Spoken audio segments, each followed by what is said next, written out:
Yuk jadi bagian dari dakwah kami. Dukung operasional dakwah dan sosial kami, raih pahala amal jariah yang terus mengalir sampai hari kiamat.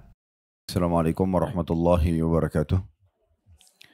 Alhamdulillah, tidak pernah berhenti lisan kita memuji dan memuja Allah atas segala nikmat yang Allah limpahkan kepada kita. Tidak henti-hentinya kita saling mengingatkan satu sama yang lain atas nikmat Islam dan iman ini. Karena dengan Islam dan iman kita jadi mengenal siapa Tuhan kita dan siapa pencipta alam semesta ini. Dia adalah Allah Subhanahu wa Ta'ala yang Maha Esa, yang Maha Perkasa, yang Maha Kuasa, satu-satunya pencipta, raja dan pemilik segala sesuatunya. Dia yang menghidupkan dan juga mematikan. Dia yang menurunkan hujan dari langit sana. Dia juga yang mengatur pergantian siang dan malam. Allah Subhanahu wa Ta'ala mengizinkan kita untuk menambah nikmat yang kita butuhkan untuk roda kehidupan di muka bumi ini, plus kita akan dapat apapun yang dijanjikan di surga sana dengan mensyukurinya. Dan luar biasanya Allah Subhanahu wa Ta'ala memudahkan kita bersyukur dan berterima kasih padanya dengan dua susunan kata ini, Alhamdulillah. Maka sering-seringlah mengucapkan dua susunan kata ini.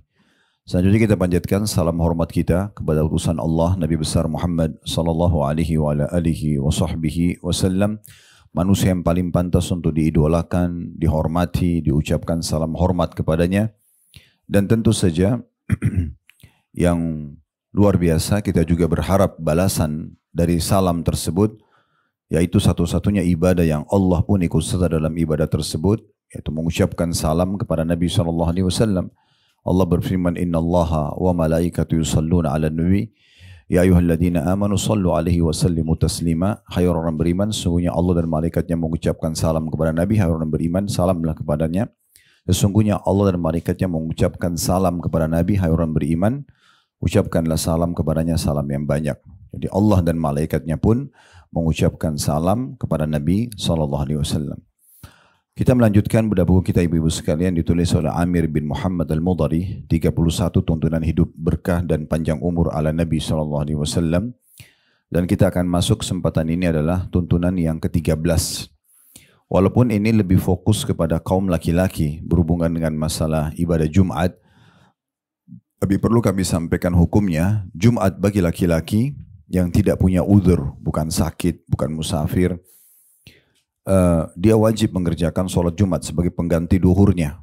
Tapi bagi perempuan hukumnya sunnah muakkadah. Artinya boleh saja kalau ibu mau ikut Jumat. Tapi kalau ibu kerjakan duhur tidak masalah. Malah itu lebih baik kalau ibu kerjakan duhur. Makanya kalau ibu lagi ada di Madinah, ibu temukan Masjid Nabawi, dan juga di Mekah ibu temukan Masjidil Haram, tetap masih membuka peluang bagi wanita untuk hadir di sholat Jumat. Berarti tidak ada masalah ibu juga mempelajari hukum ini. Selain ibu bisa hadir sesekali, kalau memang tempatnya memadai, walaupun di negara kita masih asing ya untuk perempuan hadir Jumat, namun sudah saya bahasakan tadi kalau di Madinah dan Mekah itu diberikan peluang karena memang hukumnya dibolehkan. Atau kalau tidak, bukan kebutuhan ibu bisa sampaikan ke bapak, ke suami, ataupun ke anak-anak, ke saudara yang laki-laki agar jangan luput darinya Jumat. Seperti biasa saya akan bacakan dulu apa yang ditulis oleh penulis, baru kita panjang lebar masuk menjelaskan tambahan ilmunya. Di halaman 46, di poin ke-13, salah satu yang membuat umur panjang, amal-amal soleh bertambah banyak dan berlipat adalah berhias dengan adab-adab pada hari Jumat. Kata penulis, Anda dapat menambah kebajikan dengan cara menghias diri dengan sebagian adab-adab pada hari Jumat. Seperti misalnya dari hadis Aus bin Abi Aus radhiyallahu anhu bahwa Rasulullah sallallahu alaihi wasallam bersabda, "Man gassala yaumal jum'ati waqtasal, thumma bakkara wabtakar wa masya wa lam yarkab wa dana minal imami wastama'a wa ansat wa lam yalghu." Kana lahu bi kulli khutwatin yakhtuha min baitihi ila al-masjid amalu sana ajru siyamiha wa qiyamiha. Artinya, kata Nabi SAW, barang siapa yang mandi pada hari Jumat, kemudian bersegera berangkat ke masjid, berjalan kaki tanpa berkendaraan, dekat dengan imam, maksudnya di saf awal, lalu ia menyimak khutbah dengan baik dan tidak berkata yang sia-sia, tidak ngobrol pada saat khatib sudah naik di atas mimbar, maka ia akan mendapatkan penilaian pada tiap-tiap langkah dia menuju ke masjid, amalan 1 tahun, yaitu pahala puasa dan juga qiyam atau sholat malamnya. Ada footnote di bawah diriwayatkan oleh ahli sunan. Artinya Abu Dawud, Tirmidzi, Ibnu Majah, An-Nasai meriwayatkan hadis ini. Coba ibu renungi ya, sama-sama hadis ini luar biasa ini. Memberikan pelajaran pertama kepada kita bagaimana Islam peduli sekali agar seorang muslim dan muslimah selalu memperhatikan masalah kebersihan dan kerapiannya. Apakah itu merawat badan yang Allah amanahkan agar kita pakai selama kita hidup di muka bumi ini. Kita sudah tahu dengan menggosok gigi, dengan mencuci rambut, ya, pakai sampo, mungkin kita pakai vitamin, apalah untuk rambut kita perawatannya. Begitu juga dengan kulit, begitu juga dengan makanan yang dimasukkan ke dalam tubuh, harus selalu halal yang dibolehkan dan thayyibah, berkualitas. Intinya kita disuruh merawat semua itu, plus lagi selain jasad juga rohani kita. Dengan memperbanyak zikir kepada Allah, bersyukur, bertawakal. Ya, ini semuanya berarti menandakan 2 komponen tubuh kita ini, jasadnya dan ruhnya, dua-duanya disarankan dan ditekankan untuk selalu dirawat. Allah Subhanahu wa Ta'ala mendatangkan kepada kita rasa gerah supaya kita terganggu dengan itu dan kita mau mandi. Dan terbukti setelah kita mandi, kita merasa lebih segar. Nah, itu Allah Subhanahu wa Ta'ala mendatangkan perasaan itu. Sehingga kita jangan membiarkan tubuh kita kotor. Dan kita tahu sampai jenazah pun di dalam Islam sudah nggak bisa buat apa-apa, tetap dimandikan. Dengan sebersih-bersihnya, kemudian diberikan kain kafan yang bersih, baru dikuburkan. Padahal sebenarnya hitungan menit atau jam, kemungkinan besar jasadnya akan hancur dimakan oleh tanah atau rayap-rayap tanah. Gitu kan. Makanya Nabi SAW mengatakan semua jasad kalian akan hancur dimakan oleh tanah kecuali tulang ekor kalian yang darihnya kalian akan dibangkitkan nanti pada hari kiamat. Ya. Kayak kalau kita menggali kuburan orang yang sudah 1 tahun, 2 tahun atau apalagi sudah lebih jauh, lebih lama dari itu, kita akan temukan mungkin sisa tulang belulangnya saja. Tetapi saking pentingnya untuk mengembalikan jasad yang Allah pinjamkan ini kepada Allah dalam kondisi utuh seperti dipinjamkan dari awal waktu kita lahir, dan Allah sempurnakan tumbuh besarnya, tulangnya, kulitnya, dan segala macam-macam otot saraf dan seterusnya, semua ini Allah Subhanahu wa Ta'ala minta kita kembalikan juga utuh kepadanya. Nah, ini diambil pelajaran dari potongan pertama hadis, barang siapa yang mandi. Di situ ada 2 kosakata, Bu, bisa dilihat ya, bahasa Arabnya man gassala. Gassala lebih dekat pendapat ulama mengatakan yang mencuci bersih kepalanya. Mencuci bersih kepalanya. Kata sebagian ulama hadis, orang-orang Arab di masa dulu, mereka terbiasa memiliki rambut-rambut yang panjang. Laki-lakinya juga sama. Jadi untuk mencuci rambut mereka, misalnya orang yang rambutnya panjang itu butuh ekstra ya, air, ekstra mungkin kalau kita sekarang sampo dan conditioner misalnya. Maka disebutkanlah dalam hadis ini, siapa yang mencuci bersih rambutnya. Itu makna daripada gassalah. Kalau terjemahan kita cuma dikatakan barang siapa yang mandi. Ya. Kalau potongan kata setelahnya, coba dilihat bahasa Arabnya ya. Man gassala dalam bahasa Arab itu artinya siapa yang mencuci rambutnya dengan bersih. Yaumal Jum'ah, hari Jumat, wagtasal. Iktasal, potongan kata yang kedua ini maksudnya mencuci badannya. Dari mulai bagian muka, leher sampai ke kakinya. Maka itu 2 kosakata yang berbeda, satu susunan kata, tapi 2 makna yang berbeda. Berarti menandakan memang mencuci dan memandikan tubuh ini dari kepala sampai kaki. Ya. Yang kita sayangkan banyak di antara umat Islam tidak melakukan itu. Ya, kadang-kadang kita temukan beberapa kasus di ibu-ibu, mohon maaf, ya, mereka lebih terfikir untuk membasuh atau mengeramas rambutnya karena kalau ada hubungan intim sama suaminya atau karena bersih dari mandi junub. Sehingga tidak merasa penting untuk merawat rambutnya. Padahal sebenarnya Nabi SAW dalam sebuah hadis yang lain, man kana lahu sya'ar falyukrimhu. Siapa yang Allah karuniai rambut maka dia harus muliakan rambut itu. Maksudnya merawat dan menatanya dengan baik gitu ya. Bahkan Nabi SAW seringkali disebutkan dalam riwayat menyisir rambut beliau dalam keadaan iktikaf saja, dalam kondisi mengikat diri di masjid, itu seringkali beliau memasukkan kepalanya ke arah rumahnya.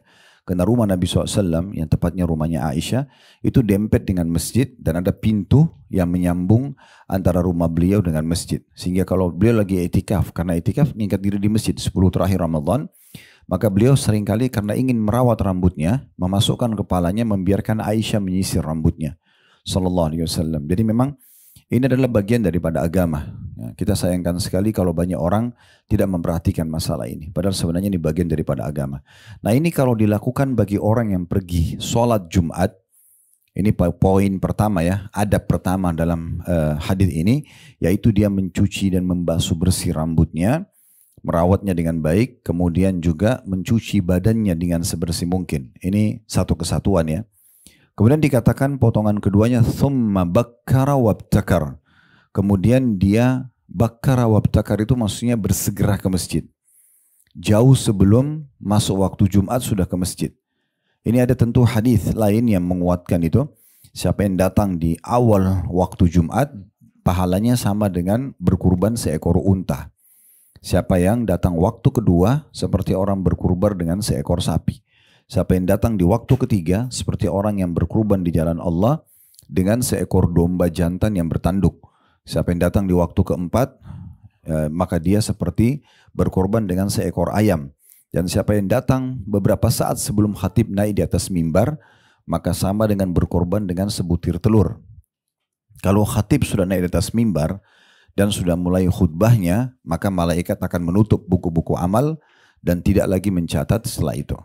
Artinya tetap kalau orang datang telat, waktu khatib sudah khutbah Jumat, dia dapat pahala sholat Jumatnya tapi tidak dapat pahala sedekah. Nah ulama menjelaskan hikmah kenapa Nabi SAW tidak tentukan waktunya. Untuk mendapatkan unta itu jam berapa sih? Seperti sedekah unta. Untuk mendapatkan seperti sedekah sapi waktunya kapan? Kambing domba jantan bertanduk itu kapan, ayam kapan. Kalau telur disebutkan, telur itu beberapa saat sebelum khatib naik di atas mimbar, seperti ibu bersedekah 1 butir telur saja. Maka ulama mengatakan diantara hikmahnya adalah karena Allah Subhanahu wa taala justru ingin memudahkan hamba-hambanya. Walaupun ada sebagian ulama mengatakan orang kalau mau dapat seperti sedekah unta itu harganya mungkin antara 30 sampai 50 juta rupiah. Orang bersedekah seperti itu dia harus dari sholat subuh udah niat ke masjid tidak keluar sampai Jumat. Ada yang berpendapat begitu. Tapi ini pendapat. Ada juga yang berpendapat tidak. Hikmah Allah Subhanahu Wa Taala kalau dia datang masih awal-awal masjid masih kosong. Oke, kalau kita jam 10, jam 11 bisa kemungkinan dia dapat. Ya, dan kita tidak tahu berapa jedah dari unta ke sapi, sapi ke domba. Intinya sebenarnya bagaimana umat Islam peduli agar datang lebih cepat. Nah ini kadang-kadang kita sayangkan ada di antara kaum muslimin laki-laki, mereka sudah dengar panggilan dari masjid, ya, tapi mereka masih jalan santai, masih ngobrol, bahkan kadang-kadang sudah sampai di pelataran masjid masih ngobrol. Padahal sebenarnya anjurannya masuk ke dalam masjid agar mendapat doa. Karena Nabi SAW bersabda dalam hadis yang lain, Allah Subhanahu Wa Taala ya memerintahkan malaikat yang berdiri mencatat siapapun yang datang ke masjid di Jumat awal demi awal. Dan kalau khatib naik atas mimbar, maka dia akan menutup, malaikat ini akan menutup buku amalnya. Nah itu yang dimaksud adab yang keduanya di sini. Ya, artinya bersegera menuju ke masjid. Jadi ibu bisa ingatkan suami, ingatkan anak laki-laki gitu ya. Jangan sengaja menunda-nunda, nanti aja deh, kan belum tuh. Lebih baik ke masjid, tidak apa-apa, lebih cepat ya. Lebih cepat ke masjid, lebih bagus. Kemudian yang ketiga, wa masya walam yarkab. Dia berjalan kaki tanpa berkendaraan. Ini berarti menandakan bukan tidak boleh berkendaraan, tetapi makin besar upaya ke masjid, jalan kaki kan lebih berat daripada naik kendaraan, maka lebih besar pahalanya. Apalagi kalau tempatnya dekat ya, maka lebih baik jalan kaki saja ke masjid. Nah, itu yang ketiga. Yang keempat dikatakan dan wadana minal imam. Lalu dia mendekat dari imam. Nah ini juga sekaligus peringatan bagi banyak di antara kaum muslimin. Mereka masuk masjid malah duduk di belakang. Terutama kaum laki-laki ya. Harusnya masuk ke saf pertama. Masuk ke saf depan. Makin dekat dengan khatib atau imam maka makin besar pahalanya. Sebagaimana kita dengarkan dalam hadis ini ya. Jadi saya ulangi, siapa yang mandi dengan bersih, siapa yang segera ke masjid, siapa yang berjalan dan tanpa kendaraan, dan siapa yang dekat dengan imam, itu yang keempat. Yang kelima, wastama'a wa ansat, lalu dia fokus mendengarkan khatib. Nggak tidur, nggak sibuk dengan handphone, ya. Khatib menyampaikan apapun didengarkan, walaupun terulang materinya. Misal kebetulan Jumat lalu seorang Muslim sudah mendengarkan khutbah tentang takwa, tanpa disengaja Jumat depannya dia kebetulan ke masjid yang lain juga khatibnya membahas masalah takwa. Tidak masalah, materi itu terulang-ulang, karena ilmu itu kalau makin terulang maka makin bagus. Dan bisa saja retorika seorang khatib dengan yang lainnya berbeda. Bisa saja ada tambahan kisah, ada tambahan ayat, dan paling tidak kita mendapatkan keutamaan majelis, ya, keutamaan majelisnya. Dan kita tahu khatib Jumat itu fungsinya, kenapa laki-laki yang diwajibkan datang sementara ibu-ibu cuma sunnah hukumnya, karena mereka pemimpin di rumah, pemimpin di masyarakat, perlu diberikan petuah-petuah peringatan untuk bekal 1 minggu ke depan. Begitu juga minggu depan dengar lagi untuk 1 minggu ke depan. Ya, itu disitulah dimotivasi mereka untuk tetap bertakwa sama Allah, menjaga ketaatan-ketaatan, meninggalkan maksiat, gitu kan. Menjadi pemimpin yang benar di rumah tangganya, memberikan hak istri dan anaknya, perlindungan, pendidikan kepada mereka. Seperti itulah. Maka khatib Jumat memang harus menyampaikan khutbahnya yang dia niatkan untuk memberikan bekal seminggu ke depan minimal. Kalau bisa seumur hidupnya, gitu kan. Nah seperti itulah. Makanya disuruh dengar dalam sebuah hadis yang lain, barang siapa yang memindahkan kerikil saja pada saat khatib sedang khutbah, maka dia telah laga. Laga itu telah menyanyiakan pahala Jumatnya. Nah kalau memindahkan kerikil aja nggak boleh, berarti sibuk dengan hal yang sia-sia tidak boleh. Termasuk megang handphone, gitu kan. Dalam hadis yang lain, kalau ada orang yang berkata pada temannya, shh, dengarlah misalnya. Kalau khatib sedang khutbah, maka dia pun dianggap sia-sia. Jadi udah sibuk masing-masing dengan dirinya. Dari sini, kalau pindahin kerikil, negur orang aja nggak boleh, apalagi tidur. Gitu. Ya, karena sebagian Muslim menjadikan khutbah Jumat kesempatan untuk tidur. Seakan-akan khatib datang untuk berdongeng untuk dia. Padahal sebenarnya khatib datang untuk memberikan peringatan agar tambahan imannya ada. Ini godaan syaitan. Kenapa nggak tidur di tempat tidur? Sudah ada tempatnya di rumah misalnya. Kenapa harus dipakai 20-30 menit yang harusnya dia meraih keutamaan, meraih ilmu, menambah imannya malah dipakai tidur? Itu waswas syaitan, gitu kan? Ini bagian yang kelima, ya. Jadi kalau ibu bisa kasih angka di atasnya itu ya, potongan hadis. Potongan pertamanya itu man ghassala waqtasal, siapa yang mandi. Itu adab yang pertama. Yang kedua, bakkara wabtakar, segera ke masjid. Yang ketiga, masya walam yarkab, jalan dan tidak berkendaraan. Yang keempat, wadana minal imam, lebih dekat pada imamnya atau khatibnya. Yang kelima, wastama wa ansat walam yalghu, dia dengar, dia fokus tanpa melakukan hal yang sia-sia. Nah ini kalau 5 hal ibu sampaikan ke suami, ibu sampaikan ke anak-anak, atau ibu kebetulan lagi di Mekah sama Madinah, karena Masjid Madinah, Masjid Nabawi dan Masjid Mekah itu diberikan kesempatan. Musola akhwat tidak diganti. Musola ibu-ibu tetap ada, gitu kan. Di Masjid Nabawi seperti ibu sholat 5 waktu, pasti ibu bisa datang seperti menjalankan adab ini, gitu kan. Karena di sana diberikan peluang. Di Masjid Haram juga sama. Bahkan saya pernah temukan di beberapa Jumat, karena ibu-ibunya banyak banget yang hadir di Masjid Haram itu sampai sebagian tempat bapak-bapak diambil. Jadi kan karena diberikan kesempatan. Nah kalau ibu dan bapak melakukan 5 hal ini, mandi niat mandi Jumat sebersih mungkin. Kemudian segera datang ke masjid, jalan tanpa menggunakan kendaraan, kemudian dekat dengan imam dan dengarkan baik-baik apa yang disampaikan. Nah untuk di Masjid Haram Mekah dan Madinah itu ada aplikasi, ya program. Ibu kalau masuk di situ, ibu klik, ibu bisa dengar dalam bahasa Indonesia. Perlu ibu tahu di Masjid Haram dan Masjid Nabawi itu ada satu ruangan khusus untuk terjemahan khutbah Jumat. Nah termasuk ada mahasiswa-mahasiswa kita di Mekah dan Madinah itu bertugas itu. Saya pernah ketemu sama tim itu. Jadi kami pun di Uhud Tour biasanya kalau hari Jumat kami ingatkan, suruh teman-teman mutawif kirim ke grup jemaah supaya mereka lagi sementara khatib ya khutbah, dia bisa pasang headsetnya sambil dengarin. Jadi ngerti apa yang disampaikan oleh khatib. Saya sempat tanya salah satu dokter kita, orang kita tapi dokter di Ummul Qura, beliau yang bertugas di Masjid Haram Mekah. Saya tanya gimana caranya antum menerjemahkan. Dia bilang seminggu atau 2 minggu sebelum khutbah Jumat jadwal khatib itu, misalnya Syekh Sudes, maka beliau sudah punya kewajiban menyerahkan naskah khutbahnya dan diterjemahkan ke berbagai macam bahasa, ke Indonesia, ke Inggris, ke Urdu. Jadi semua jemaah yang hadir di masjid bisa mendengarkan dalam bahasa masing-masing.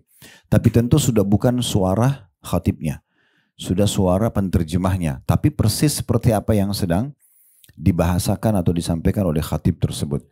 Ibu dan bapak juga kalau mengikuti TV kami, Gazwa TV, saya namakan Gazwa TV ya, atau di channel KHB Official, setiap Jumat kami juga selalu tayangkan itu di channel kami.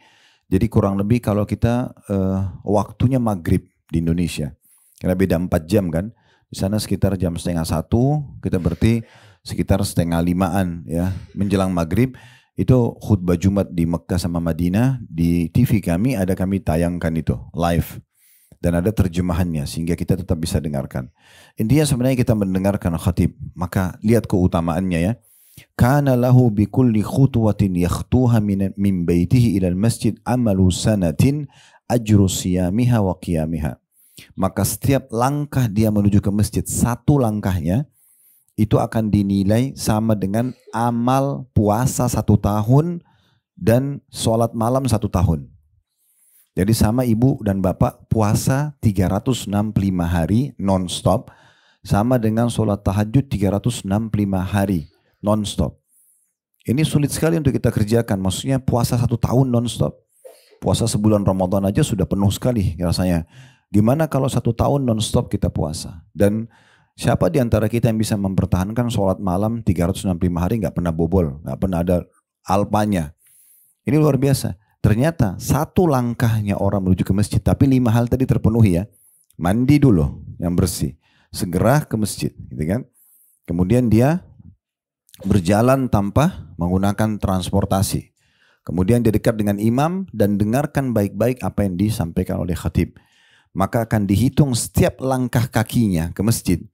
Anggap dari tempat ini misalnya, anggap ke bangunan depan itu, kalau kita hitung ini tidak kurang dari 20 sampai 30 langkah. 1 langkahnya dihitung sama dengan 1 tahun puasa non-stop, 1 tahun qiyamul lail tanpa stop. Berarti kalau kali 30 langkah ke depan, itu sama dengan 30 tahun.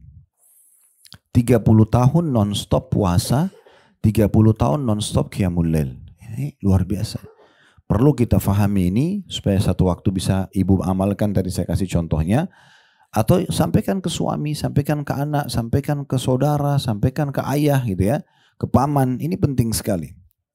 Di sini penulis mengatakan makna daripada potongan hadis di situ ya. Ghassala artinya mencuci kepala. Diartikan pula ia menyetubui istrinya agar lebih dapat menahan pandangannya dari apa yang diharamkan pada hari itu. Yang dimaksud di sini, ghassala, kata penulis, kalau tadi kami sudah terjemahkan pendapat sebagian ulama adalah mencuci rambut dengan bersih. Penulis mengatakan bisa juga bermakna adalah mandi junub. Memang ada sebuah hadis tentang hari Jumat, siapa yang mandi di hari Jumat seperti mandi junubnya. Kata sebagian ulama, ini berarti menandakan disunnahkan untuk menggabungkan antara mandi junub dengan mandi Jumat. Oleh karena itu dianjurkan suami istri melakukan hubungan intim sebelum mandi Jumat, sebelum hari Jumat, dia niatkan 1 kali mandi junub sama mandi Jumat. Maka itu masuk dalam keutamaan ini juga. Kemudian makna daripada bakkara ialah pergi di awal waktu atau lebih cepat, dan ibtakara mendapatkan awal khutbah. Di sini coba penulis memberikan rasionalnya. Jika seseorang hamba senantiasa menjalankan adab-adab Jumat yang 5 tadi, mandi, kemudian segera ke masjid, kemudian jalan tanpa transportasi, jalan kaki, tanpa mobil atau motor, dekat dengan imam dan dengarkan khatibnya, dan berjalan 100 langkah ke masjidnya. Tadi kan saya kasih contoh Bu, 30 langkah. Sekarang kalau kita anggap 100 langkah. Penulis kasih gambaran itu. Maka berarti sebulan ada 4 Jumat. Artinya 100 langkah kali 4 kali Jumat. Berarti 400. 400 Jumat ya. Maaf, 400 langkah ya. kalau kita jalannya 100 langkah, dikali 4 kali Jumat, berarti 400 langkah. Gitu ya. 400 langkah ini, berarti kalau tadi satu langkahnya dianggap 1 tahun ibadah, berarti 400 tahun ibadah. Bisa ditangkap gak? Ya, saya ulangi lagi. Jadi kalau misalnya satu orang muslim atau muslimah jalan ke masjid, setiap Jumat sekitar 100 langkah. Saya pernah hitung Bu ya, waktu kami masih tinggal di Makassar sebelum pindah ke Jakarta, rumah saya yang saya kontrak itu, kebetulan mirip seperti dari tempat ini ke bangunan sebelah itu. Karena masjid seberang, kami cuma jalan saja seberang jalan. Kalau tidak salah malah jalan raya ini lebih besar gitu. Karena saya waktu itu masih ada di jalan lebih kecil dari ini. Saya coba hitung dari depan rumah menuju ke pintu masjid itu 50 langkah. Artinya 100 langkah ini dekat sekali. Hanya 2 kali lipat jalan raya inilah. Itu sudah 100 langkah. Makanya penulis kasih rasionalnya. Kalau seorang muslim ke masjid di hari Jumat 100 langkah. 1 langkah kan sama dengan 1 tahun amal. Kan tadi. Puasa 1 tahun. Sholat malam 1 tahun ya. Ini 100 langkah. Berarti sama dengan 100 tahun kan. Iya enggak? 100 tahun. Karena 100 langkah. 1 langkahnya 1 tahun.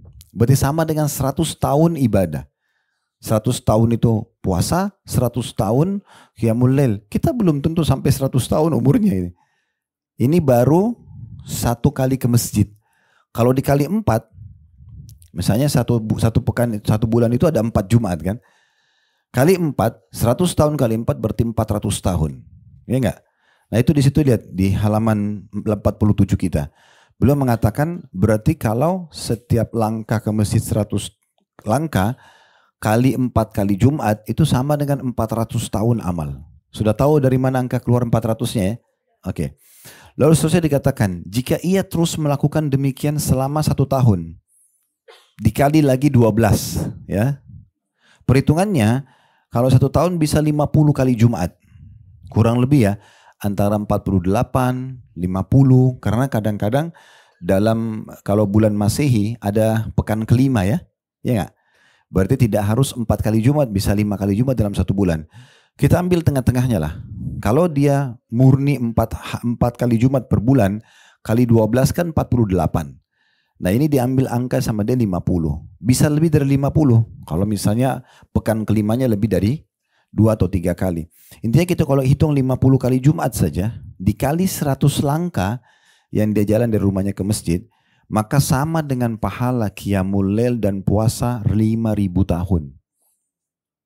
Ini kalau 1 tahun nih. Ya. Lalu dikatakan lagi seterusnya kata beliau, jika ia terus melakukan demikian selama 10 tahun, maka ia mendapatkan pahala 50.000 tahun ke sholat malam dengan puasanya. Tapi di sini yang kita perlu ambil ilmu yang luar biasa. Ternyata Islam yang pertama hikmah dan mutiara dari hadis ini memerintahkan kita untuk selalu bersih dan rapi. Tadi sudah saya jelaskan itu. Makanya di sini diperintahkan untuk ya supaya kita mandi bersih dan bukan hanya Jumat, kita tahu ada mandi junub, ada mandi haid dan nifas ya. Dan ada mandi yang sifatnya mubah Bu ya.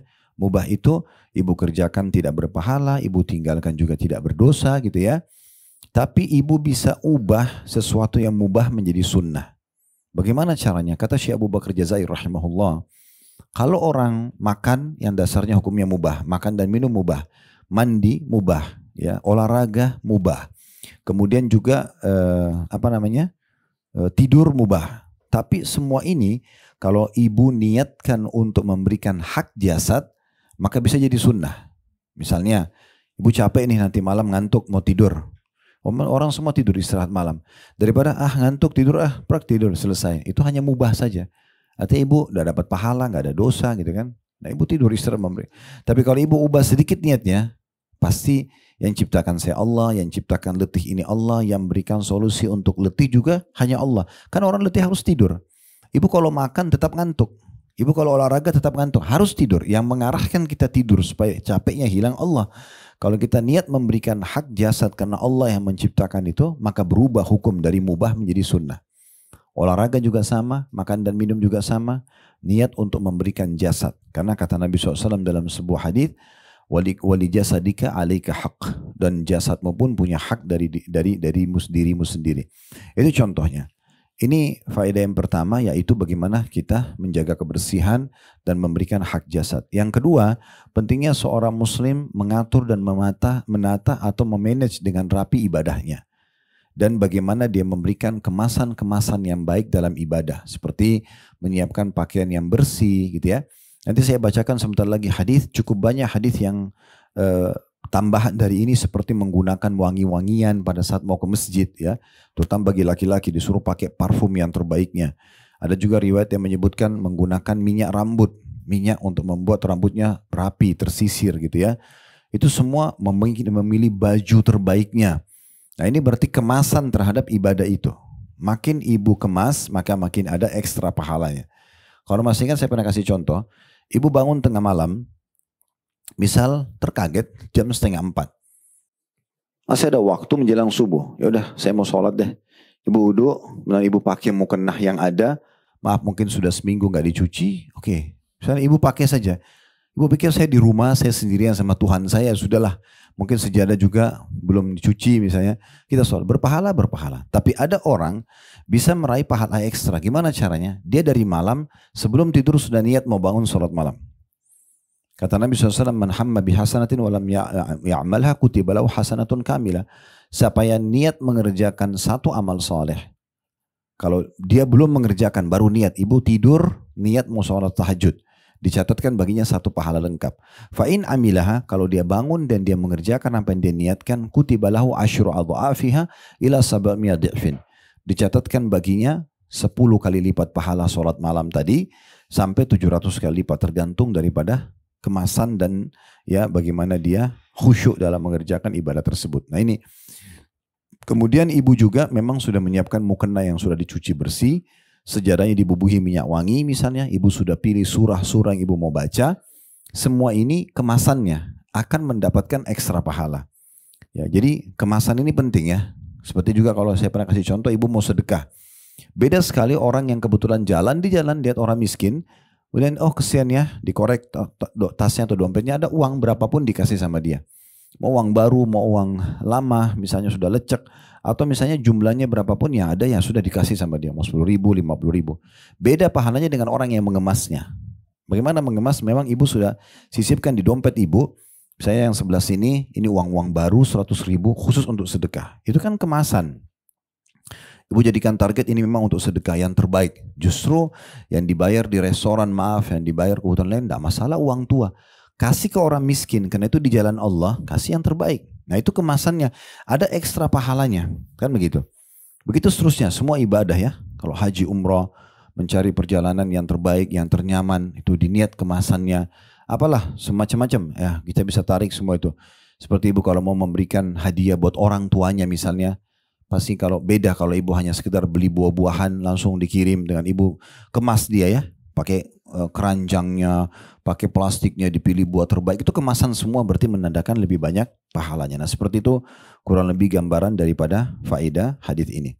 Baik, saya akan coba tambahkan informasi beberapa hadis yang bisa ibu dengarkan. Saya akan ambil dari kitab Sahih At-Targhib Tarhib. Buku ini bu, kami bedah setiap hari Jumat kurang lebih ya. Dia ada sekitar 6 jilid seingat saya buku ini. Bukunya judulnya At-Targhib Wat Tarhib. At-Targhib itu artinya hadis-hadis yang berisikan motivasi untuk mengerjakan sebuah ibadah. Semua ibadah bu pasti ada motivasinya, ada fadilahnya, keutamaan itu diringkas oleh para ulama hadis dengan At-Targhib.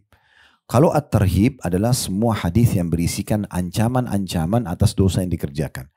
Kalau ibu mau rajin buat satu ibadah, ibu cari At-Targhibnya. Semua hadis-hadis yang memotivasi kita menjanjikan mendapatkan balasan apa ya. Kalau ibu lagi buat dosa supaya ibu mau tinggalkan, ibu cari At-Tarhib. Hadis yang mengancam. Misalnya tentang perzinahan, tentang bohong, tentang riba. Nanti kita jadi takut dan kita tinggalkan. Nah itu At-Targhib, At-Tarhib. Ditulis oleh Al-Mundhiri rahimahullah. Dan kemudian datang seorang ulama hadis namanya Syekh Albani menelusuri hadis-hadisnya. Lalu kemudian menerbitkan Sahih At-Targhib Tarhib. Sehingga kalau ibu beli buku ini, dan saya sarankan buku ini dibeli, dijadikan di perpustakaan atau di musolah rumah, itu sangat bagus ya.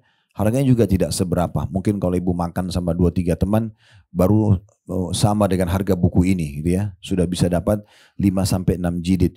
Semua isinya hadis-hadis yang mulia. Nah, di antaranya di jilid 2-nya ada bahasan khusus tentang Jumat, tentang Jumat. Saya akan bacakan beberapa hadis. Di antaranya hadis yang kita bacakan adalah hadis yang diriwayatkan Muslim, Abu Daud dan juga Tirmidzi. Saya sampaikan dulu tentang keutamaan Jumat, Bu ya. Kita mulai di hadis dengan hasan sahih hadisnya diriwayatkan oleh Tabarani. Tadi yang saya sempat sebutkan itu nanti saya baca ya di penutupan bahasan kita. Saya ingin sampaikan dulu, Bu, kenapa hari Jumat kita disuruh kayak tadi. Mandi, cepat buru-buru ke masjid. Kita muliakan sekali hari Jumat itu. Bahkan dijanjikan keutamaan besar. Kenapa? Karena hari Jumat sendiri punya kemuliaan.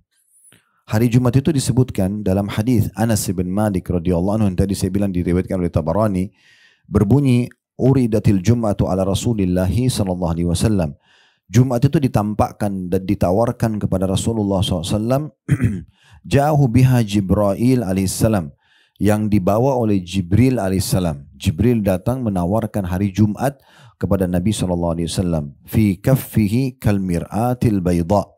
Yang Jumat itu ya, berada di telapak tangan Jibril bagaikan cermin putih. Yang fi wasatiha kan nuqtatis sauda. Di tengah-tengahnya seperti ada titik berwarna hitam. Faqala ma hadi ya Jibril. Maka kata Nabi Muhammad SAW, apa ini wahai Jibril? Qala hadihil jum'ah. Maka kata Jibril, ini adalah hari Jumat. Ya'riduha alaika rabbuk. Tuhanmu menawarkannya untukmu. Litakuna laka idan wa liqaumika min ba'dik. Dan ini untuk menjadi hari raya untukmu dan juga untuk umatmu. Lalu dikatakan walakum fiha khair, dan hari Jumat itu banyak sekali kebaikan yang kalian bisa dapatkan. Takunu antal awwal wa takunul yahud wan nasara min ba'dik. Yang ditawarkan pertama adalah kamu hai Muhammad. Kalau kau terima ya sudah, berarti untuk kamu sama umatmu. Kalau kau tidak terima, ini akan ditawarkan kepada Yahudi dan Nasrani, gitu ya. Lalu dikatakan wa fiha sa'atun la yad'u ahadun rabbahu fiha bi khairin huwa lahu qusim illa a'tah. Dan di hari Jumat itu ada waktu pasti jika seseorang berdoa kepada Rabb-nya di waktu yang sudah dijanjikan diterima, dengan kebaikan dia minta kecuali akan diberikan untuknya. Au ta'udha min syarr, atau bisa menyelamatkannya dari keburukan. Illa atau ta'awwadha au ta'awwadha minasyarr, au ta'awwadha min syarr tepatnya. Saya ulangi lagi, au ta'awwadha min syarr, atau dia berlindung dari keburukan. Illa dufi'a anhu ma huwa a'zamu minhu, kecuali akan ditolakkan darinya keburukan tersebut atau yang lebih besar dari keburukan itu. Wa nahnu nad'uuhu fil akhirati yaumal mazid, dan kami akan memanggil hari Jumat itu dengan istilah hari tambahan. Maksudnya hari yang bisa menambah banyak amal saleh. Nah, ini keutamaan Jumat yang pertama.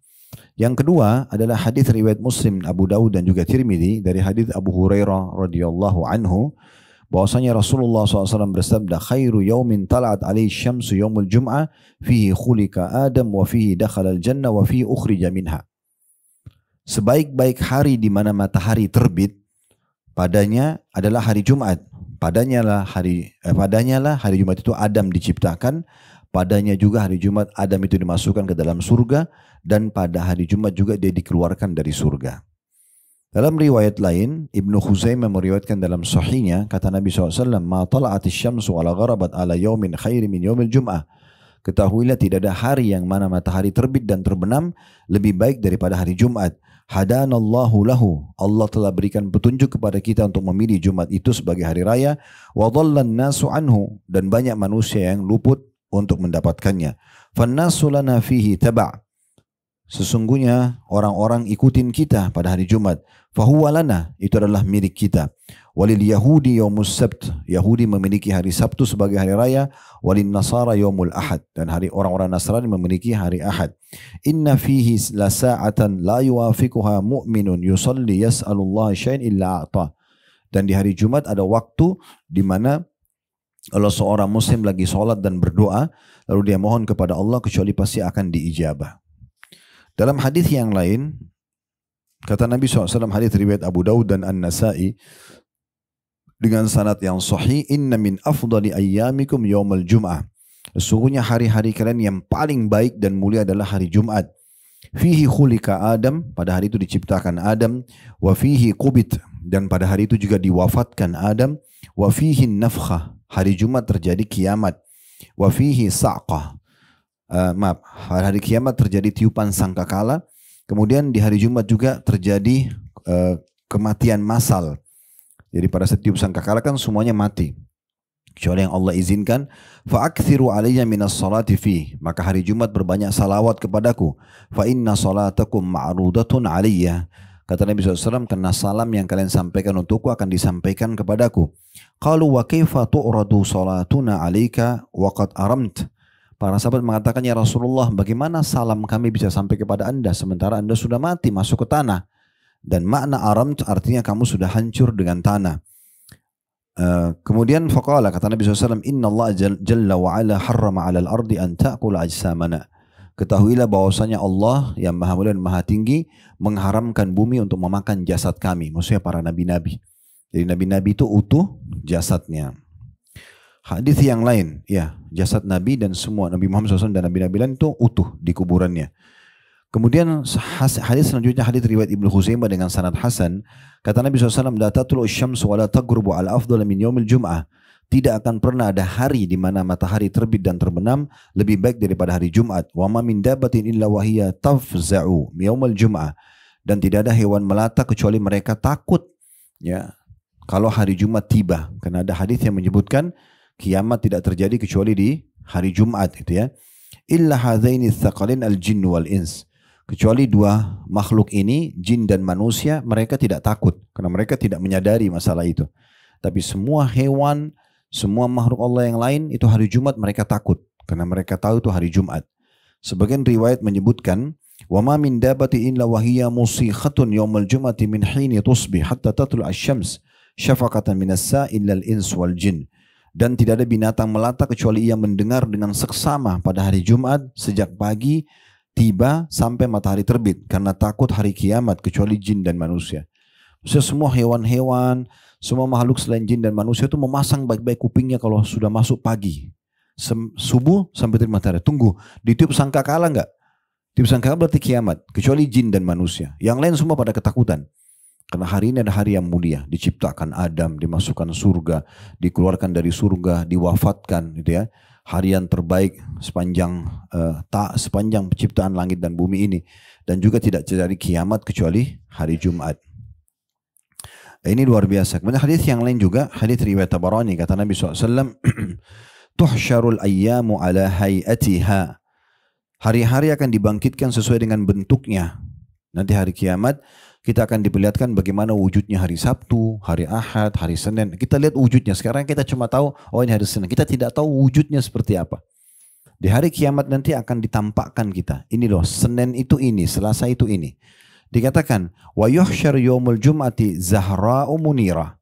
Khusus hari Jumat nanti akan dibangkitkan dalam keadaan putih bersih bersinar. Ahluha yahuffuna biha kal arusi tuhda ila khidriha. Ibaratnya para pemilik yang suka mengisi Jumat dengan ibadah-ibadah, mengiringi Jumat itu seperti pengantin diantar ke kamar pengantin. Yamshuna fi dawiha, mereka jalan dan berlindung di bawah sinar cahaya Jumat. Alwanuhum kathalji bayadan, warna-warna mereka, baik Jumat ataupun yang orang suka memuliakan Jumat itu, warna mereka itu ibarat seperti salju. Dikatakan wa yakhuduna warihuhum kalmisk, dan bau mereka bau kasturi. Yakhuduna fi jibalil kafur, dan mereka masuk di dalam sebuah gunung yang wanginya wangi kafur, salah satu wangi-wangian di surga nanti. Yanzuru ilaihim tsaqalain, orang-orang jin dan manusia melihat kepada mereka. La yutrikuna ta'ajjuban, dan mereka menunduk karena kagum sehingga mereka masuk ke dalam surga. Hatta yadkhulunal jannah. La yukhalituhum ahadun illa al-mu'adhdhinun al-muhtasibun. dan tidak ada yang bercampur sama mereka kecuali para muadzin yang ikhlas semata mencari rahmat Allah.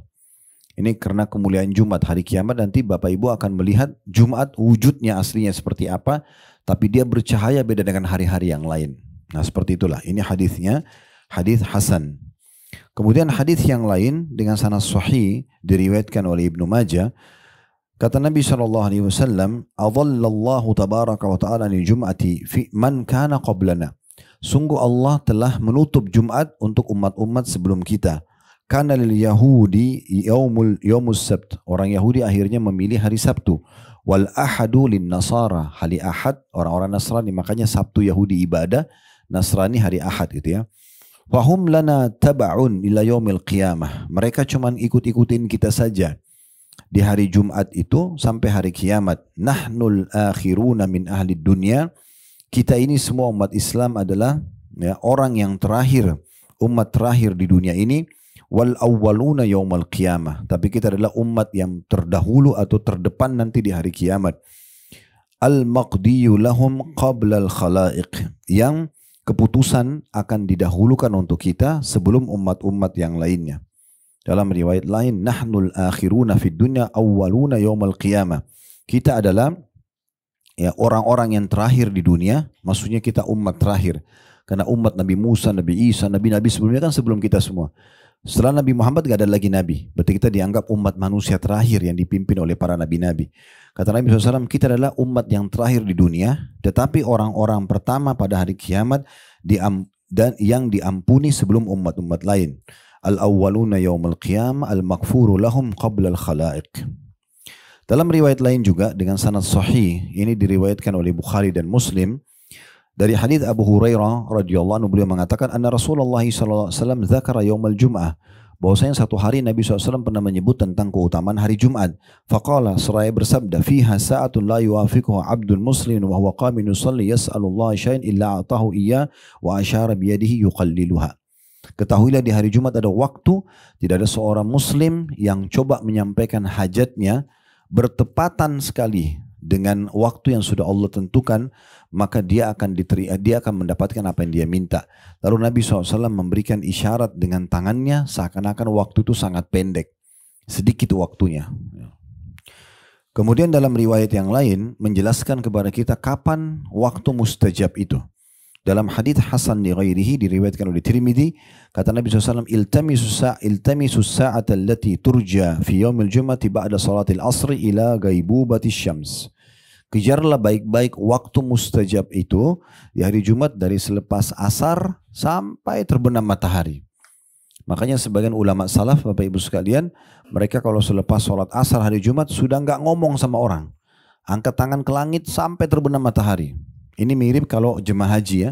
Kalau satu waktu ibu dan bapak sekalian haji, maka kami sarankan kalau di Arafah, sunnah Nabi SAW itu perbanyak doa. Terutama habis asar sampai terbenam matahari. Itu berdoa saja, nggak usah ngobrol, nggak usah makan, nggak usah minum, kecuali minum darurat sedikit udah.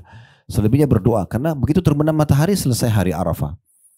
Jadi itu berapa banyak orang yang tersibukkan dengan terlalu banyak makan, minum, ngobrol, WC, akhirnya otomatis satu paket akhirnya terlewatkan masa doanya itu. Nah, makanya kami di Uhud itu kalau sudah selepas asar saya ajak semua jemaah keluar dari kemah, mulai berdoa. Mau 2 jam, 3 jam, intinya berdoa sampai terbenam matahari. Karena ini waktu mustajab. Nah di hari Jumat mirip dengan itu. Jadi waktu mustajab yang tidak ada seorang muslim berdoa kecuali diijabah, itu kata Nabi SAW, kejar itu selepas asar sampai terbenam matahari. Nah ini termasuk yang disebutkan tentang keutamaan doa.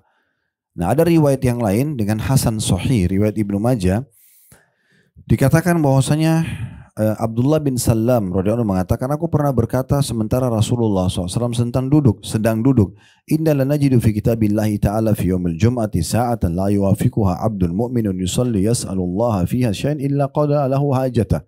Kata Abdullah bin Salam, ya Rasulullah, kami temukan dalam kitab Allah di hari Jumat itu ada waktu tidak ada seorang muslim yang berdoa kecuali pasti diberikan hajatnya oleh Allah. Qala Abdullah fa asyara ilayya Rasulullah SAW au ba'du sa'ah. Abdullah mengatakan lalu Rasulullah mengisyaratkan kepadaku atau sebagian waktu. Fakultu sadaqta, maka Maksudnya Nabi mengatakan bukan semua waktu Jumat ya, sebagian waktu saja. Maka Abdullah bin Salam mengatakan engkau benar atau sebagian waktu yang akan diijabah. Au ba'dus sa'ah, au ba'dus sa'ah. Qultu ayyi sa'atin hiya? Lalu aku bertanya ya Rasulullah, waktu yang mana itu diijabah oleh Allah di hari Jumat? Qala hiya akhiru sa'atin nahar. Kata Nabi SAW, dia adalah waktu-waktu terakhir ya, di pertengahan hari. Qultu innaha laysat sa'ata shalah. Sebetulnya itu adalah bukan waktu salat. Qala bala. Kata Nabi SAW, benar. Innal abda idha shalla thumma jalasa la yahbisu illa salati fahuwa fi shalah. Betul memang habis asar itu bukan waktu yang boleh sholat. Kan kita tidak boleh sholat sunnah selepas asar.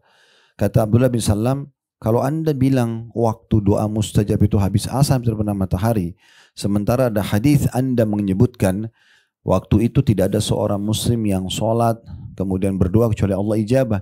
Sementara habis asar bukan waktu sholat.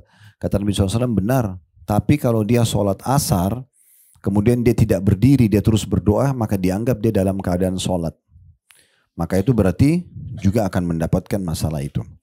Di dalam hadis yang lain disebutkan dengan sanad yang sahih riwayat Abu Daud dan An-Nasai, kata Nabi SAW, Yaumul Jum'ati ithnata asyrata sa'ah.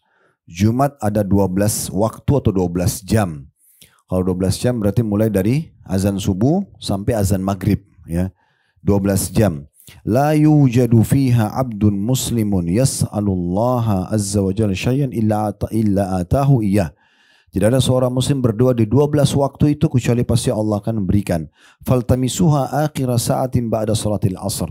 Namun kalau mau lebih tepat, kejarlah dia selepas salat asar ya sampai terbenam matahari. Jadi ibu perhatikan baik-baik ya. Selepas asar Jumat, mau di mobil, mau di pesawat, mau di kereta, mau lagi rumah, sisipkan waktu berdoa. Karena ini waktu mustajab. Ingat adabnya mulai dengan Alhamdulillah, wassalatu wassalamu ala rasulillah. Puji Allah dulu, baca salawat pada Nabi, kemudian baru sampaikan hajatnya. Baik, sekarang kita tutup ibu-ibu sekalian dengan tambahan keutamaan dan adab-adab Jumat. Kalau tadi kan keutamaan hari Jumatnya, ya. Yang kita bahas sebenarnya di buku kita itu adalah adab-adab Jumatnya. Tadi disebutkan dalam hadis 5 kan, mandi, kan itu, terus segera ke masjid, ya. Terus kemudian tidak berkendaraan tadi jalan kaki, terus dekat dengan imam, lalu fokus mendengarkan khutbah. Nah sekarang kita dengarkan hadis lain. Di buku kita kan cuma ditulis satu hadis. Nah hadis ini hadis sahih, diriwayatkan Muslim, Abu Daud dan Tirmidzi. Ini tadi awal saya mau sampaikan tapi saya tunda. Saya bilang nanti saya sampaikan karena saya ingin sampaikan keutamaan Jumat dulu yang jarang orang dengar. Ya, mungkin ibu bisa renungi tadi beberapa hadis. Saya yakin mungkin sebagian kita baru dengar hadis itu ya, tentang bagaimana keutamaan hari Jumat sendiri, punya kedudukan cahaya terang hari kiamat. Dia adalah hari yang paling afdol, tempat diciptakan Adam, dimasukkan surga, diwafatkan dan seterusnya. Nah hadis ini kata Nabi SAW, man tawadda fa ahsanal wudu. Siapa yang uduk di hari Jumat dan menyempurnakan uduknya. Thumma atal Jum'ata fastama' wa ansad. Lalu dia datang Jumat, hadir, lalu dia fokus dengarin apa yang disampaikan oleh khatib. Ghufira lahu ma baina wa bainal jum'atil ukhra wa ziyadatu 3 ayyam. Wa man massal hasa faqad laga. Maka kalau dia datang tadi di masjid dalam kondisi sudah beruduk, jadi artinya uduknya di rumah. Bukan uduk di masjid. Nah, ini banyak umat Islam datang antri uduk di masjid. Padahal sebenarnya sunnahnya uduk di rumah. Siapa yang uduk di rumah? Kalau tadi hadis yang kita sebutkan, dia mandi di rumahnya. Ini dia uduk. Kemudian dia datang masjid sebelum khatib khutbah. Sehingga dia duduk, lalu dia dengarkan baik-baik. Ya, bukan dia datang di pertengahan khutbah atau bahkan khatib sudah selesai gitu kan. Dia dengar. Kalau itu dilakukan saja, diampuni dosanya antara Jumat itu dengan Jumat setelahnya, tambah lagi 3 hari. Artinya pembersihan dosa 10 hari. Ya, hanya dengan wudhu datang dan dengarin khutbah Jumat. Ya, dan siapa yang memindahkan batu maka dia telah menyia-nyiakan pahala Jumatnya. Ini hadis yang pertama. Hadis yang kedua, hadis yang sahih riwayat Muslim, kata Nabi SAW, as-salawatul khams, antara solat 5 waktu, subuh ke duhur, duhur ke asar, asar ke maghrib, maghrib ke isya, isya ke subuh lagi, begitu terus ya. Pembersih antara sholat 5 waktu, wal jum'atu ilal jum'ah, dari Jumat ke Jumat setelahnya, wa Ramadan ila Ramadan, dari Ramadan ke Ramadan setelahnya, mukaffiratun lima bainahunna idza syuribatil kabair, akan menjadi pembersihan dosa-dosa kecil di antaranya selama mereka meninggalkan atau seorang meninggalkan dosa besar. Jadi ada pembersihan dosa gitu ya. Kemudian juga ada keutamaan yang lain, yaitu hadis Nabi SAW. Ini melengkapkan bahasan kita tadi. Tadi kan di hadis yang kita baca di buku kita 5 adab ya. Sekarang ada tambahannya, pakai parfum. Ya, apalagi laki-laki ke masjid. Bahkan laki-laki disuruh pakai parfum yang mencolok baunya. Kalau perempuan kan dianjurkan pakai yang soft gitu ya. Kata Nabi SAW, parfum yang terbaik bagi laki-laki adalah warnanya lembut tapi baunya kuat. Kalau perempuan justru warnanya yang gelap, ya, maksudnya dia tidak soft gitu warnanya tapi baunya malah lembut gitu ya. Itu pun ibu lakukan pakai di depan suami, depan anak-anak ya. Bukan dipakai untuk keluar kemana-mana. Nah kalau Jumat pun sama. Untuk ini hadis tentang laki-laki, lebih kepada laki-lakinya. Kalau ibu mungkin dicukupkan dengan mandi bersih, sudah pakai sampo, sabun, sebelumnya pakai roll on, oke lah gitu ya. Pakai hand body mungkin ya. Kata Nabi SAW dalam hadis yang sahih diriwayatkan oleh At-Tabarani dan juga Ahmad, man iktasala yaumal jum'ah, siapa yang mandi dengan bersih pada hari Jumat, wa massa min tibi in kana indahu, lalu dia pakai parfum terbaiknya kalau dia punya, ya, dia pakai parfum, wala bisa min ahsani thiyabihi, lalu dia pakai baju terbaiknya, baju yang paling bagus dan dipakai pergi sholat Jumat, thumma kharaja hatta ya'tiyal masjid, lalu dia keluar berjalan menuju ke masjid, fayarka'u ma badalahu, lalu dia sholat yang dimudahkan untuk dia. Di sini maksudnya tahiyat masjid. Datang sholat tahiyat masjid. Walam yu'zi ahadan, dan dia tidak mengganggu siapapun. Di antara makna mengganggu adalah melewati pundak orang. Makanya kalau mau di depan datang lebih awal gitu kan. Kecuali ada tempat yang kosong kita pamit baik-baik. Intinya kita tidak mengganggu orang lain. Karena umumnya orang kalau datang ke masjid lebih cepat. Mungkin ada orang yang mau baca surah Al-Kahfi. Karena hari Jumat disunnahkan. Mungkin ada orang yang mau baca salawat. Karena hari Jumat disuruh tadi perbanyak salawat kepada Nabi SAW gitu kan. Dan seterusnya. Thumma ansata hatta yusalli. Lalu dia dengar baik-baik khatib sampai dia ikut sholat Jumat. Karena kafaratan lima bainaha wa baina Jumatil ukhra. Pembersihan itu akan jadi pembersihan dosa antara Jumat itu dengan Jumat sesudahnya atau Jumat lainnya. Dalam riwayat yang lain mirip-mirip dengan ini. Jadi riwayat ini ada tambahan tentang pakai parfum dan pakai baju terbaik ya. Berarti tadi yang kita sebutkan 5 di hadis kita, ini ada tambahan 2 lagi. Betul, sudah jadi tambah 7 kan adabnya itu ya. Hadis yang lain dengan sanad sahih diriwayatkan oleh Bukhari dan An-Nasai. Kata Nabi SAW, la yaktasilu rajulun yawmal jum'ati wa yatataharu mastata' min tuhrin wa yaddahinu min duhnihi. Tidaklah seorang laki-laki mandi pada hari Jumat dengan sebaik-baiknya, bersuci semampunya. Maksudnya dia sebaik mungkin. Mandinya paling bersih, wudunya juga paling sempurna gitu ya. Kemudian dia mengolesi dirinya dengan minyak ya. Di sini minyak bisa rambut, bisa badan ya. Wa yamassu min tibi baitihi. Lalu dia pakai parfum lagi. Tubuhnya sendiri pakai. Biasanya orang-orang pakai minyak zaitun ya untuk melembutkan kulit segala macam. Itu plus di dalam di kulitnya yang sekarang adalah ditambah lagi dia semprot parfum dari rumahnya. Thumma yakhruju fala yufarriqu baina itsnain. Lalu dia keluar ke masjid tanpa memisahkan 2 orang yang sudah duduk. Dia enggak ganggu orang yang sudah. Dia cari tempat yang kosong gitu ya. Kemudian dikatakan summa yusalli ma kutiba lahu, lalu dia salat apa yang diperintahkan untuk maksudnya tahiyat masjid 2 rakaat. Summa yunsitu idza takallama al-imam, lalu dia fokus dengar waktu khatib menyampaikan khutbahnya. Illa ghufira lahu ma bainahu wa bainal jum'atil ukhra, kecuali jadi pembersihan dosa antara Jumat itu dengan Jumat yang lainnya. Lihat ya, mandi yang bersih, pakai baju yang paling bagus, pakai parfum, ya pakai minyak ya, untuk rambut dan badan. Semua ini bagus-bagus gitu ya. Nah, kemudian dia pergi ke masjid, dia dengarkan, ini menandakan memang ibadah itu harus dikemas begitu. Kalau ibu-ibu tadi saya bilang, kalau di rumah nggak masalah. Bukan hanya pakai parfum, saudaranya pakai parfum, menghadap kepada Allah secantik mungkin. Masa ibu kalau ketemu sama teman-temannya mau cantik depan Allah enggak gitu kan? Kayak harusnya kita malu dengan Allah, malah pakai mukena yang belum dicuci lah, ada sobek lah, sejadahnya kotor lah gitu ya. Saya yakin kalau sama teman-teman nggak mungkin ibu mau begitu. Nah, maksudnya semana Allah gitu ya. Harus kita lebih baik gitu ya. Kemudian dalam riwayat yang lain, riwayat An-Nasai kata Nabi SAW, "Ma min rajulin yatatahharu yaumal jum'ati kama umir." Tidak ada seorang laki-laki yang bersuci pada hari Jumat sebagaimana telah diperintahkan kepadanya. Maksudnya semaksimal mungkin mandi dan wudu, pakai baju paling bersih, pakai parfum yang terbaik. Tsumma yakhruju min baiti hatta ya'tiyal Jum'ah. Kemudian dia keluar dari rumahnya menuju ke Jumat. Wa yunsitu hatta yaqdiya salatah. Lalu dia dengarkan khatib sampai salat selesai. Illa kana kafaratan lima qabla wa minal Jum'ah. Kecuali pembersihan satu Jumat yang lalu. Jadi satu pekan jadi pembersihan dosanya. Dalam riwayat yang lain juga disebutkan kata Nabi SAW, kata Ibnu Abbas radhiyallahu anhuma, maaf saya pindah ke riwayat lain saja. Ya, kata Ibnu Abbas, kata Abdullah bin Amr bin As tepatnya radhiyallahu anhuma, hadis riwayat Ahmad, kata Nabi SAW, man gassara waqtasal wadana wabtakar waqtaraba wastama' kana lahu bikulli khutwatin yakhtuha qiyamu sanatin wa siyamiha. Barang siapa yang membasuh kepalanya dan mandi dengan bersih, mendekat dan berangkat di awal waktu, mendekat dan juga mendengarkan khutbah dengan baik, maka setiap langkah yang diayunkan dia mendapatkan pahala qiyam, solat malam 1 tahun dan puasa juga 1 tahun. Dan sekian banyak tentunya riwayat-riwayat yang berhubungan dengan masalah ini. Intinya kita dianjurkan untuk memuliakan hari Jumat karena itu adalah hari raya kita. Itu hari yang terbaik semenjak terbit matahari dan terbenam matahari. Ada waktu mustajab di waktu Jumat itu. Yang dianjurkan bagi yang hadir Jumat mengikuti adab-adab tadi yang luar biasa yang sudah kita sebutkan. Allahu a'lam. Mudah-mudahan apa yang kita bahas hari ini bermanfaat buat kita semua. Dan Allah mudahkan kita untuk mengamalkan. Kalau ada benar dari Allah silakan diambil dan diamalkan. Kalau ada salah dari saya tolong dimaafkan dan saya beristighfar kepada Allah subhanahu wa ta'ala. Subhanakallahumma bihamdika. Asyhadu an la ilaha illa anta astaghfiruka wa atubu ilaik. Wassalamualaikum warahmatullahi wabarakatuh.